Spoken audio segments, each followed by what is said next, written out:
is time. It is time to brew your best beer. The 2016 SJPorr Challenge is dedicated to your friend and ours, Paul Wickstein.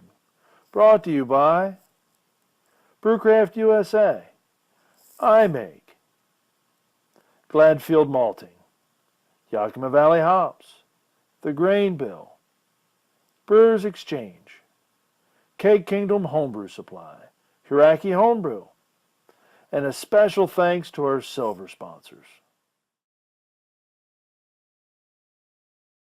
Hey, Brew Guy again. Another SJPorr challenge. This one is the Honey Apple Wheat, 4.45%. ID number 56M as in Mike, 85 Charlie, 82 Juliet. And just looking through the bottle here, it is clear.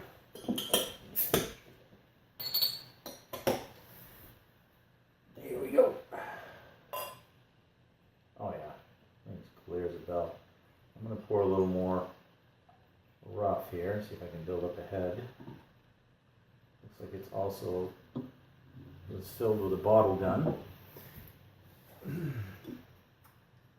So yeah, that's a nice copper caramel colored beer, very clear. Not much of a head. I don't know if it's undercarbonated or what. It might be a little undercarbonated. Sometimes when and I've had this happen to me before, when you fill these things with bottle gun, the carbonation may be perfect on the tap, but by the time you do the transfer, and then some of it leaks off, and then you cap it, and then the head space, it loses some of the carbonation. Some people just pump up the carbonation in the keg a week prior to filling the bottles. The other key thing is to absolutely have the bottles in cold water when you fill them, and that the keg is cold as well. As it overcarbonated, and then of course on the fill day you would absolutely turn it way down. And then also some people take one of those small carb tablets and drop them in each of the bottles and then bottle fill them that way. And then there's just enough of that little bit of carb tablet, the sweetness there will create another yeast feast and carbonate it to levels that would be acceptable. There is absolutely no carbonation dancing off the bottom of this, unfortunately. No, actually there is a little bit. It's very, very faint.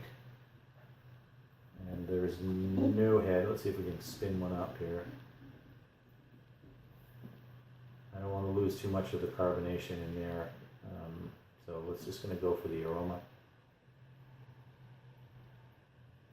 I'm getting like green apples, maybe even apple cider.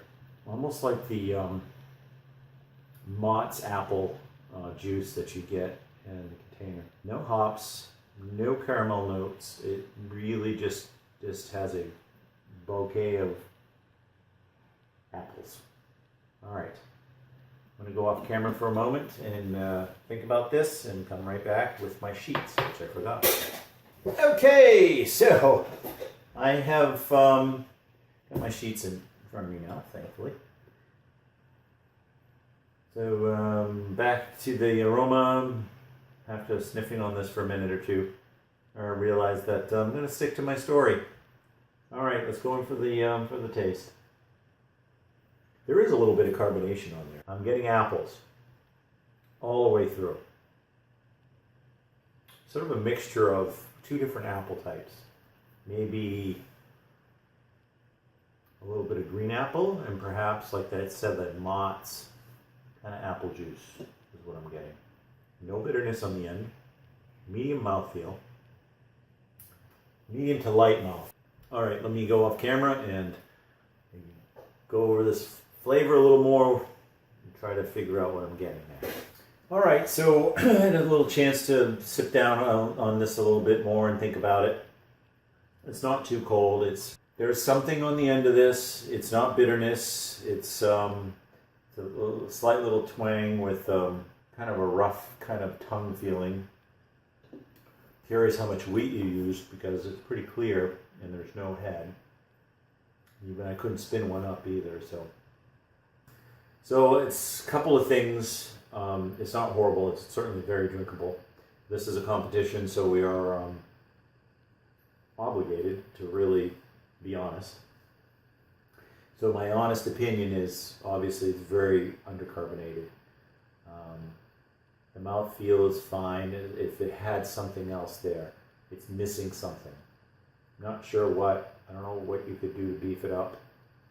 The flavor, I mean, maybe more biscuit, more of the just more biscuity kind of flavors. Because it almost doesn't taste like a beer. It kind of tastes like almost tastes like you took a cider and mixed it with a beer, like half and half, and then took a lot of the carbonation out. But that's kind of what I'm getting, and that's how the best way to describe it. Like I said, certainly drinkable. This competition is very weird. So the beers in this hub are so close together. Excuse me, see it? I didn't have it there. It's carbonation, but look. I think that's my dinner, actually. I just burped up. Not to be gross. But there is a little bit there, but nothing really to really cause this thing to dance on your tongue. It's okay. It's certainly drinkable. It's very presentable. Had it had more, carbonation and a head on it. But like I said, it's really, to me, it feels like a blend. It feels like you've blended a cider and a pale ale. I'm not getting any honey, really. We probably used honey. You may have used some honey malt, but I'm not really getting that too much. It's being overpowered by the apple. And I think that maybe biscuit malt might have been, or aromatic malt, or something you could have added in there to really make this feel more like a beer with apples rather than apples with beer. I guess that's my best. I hate doing that. I'd rather it all be unicorns and rainbows. But I want to be honest with everybody on these, and so that's it. Good luck to you, sir or ma'am, whoever brewed this beer, and I look forward to reviewing more. Cheers.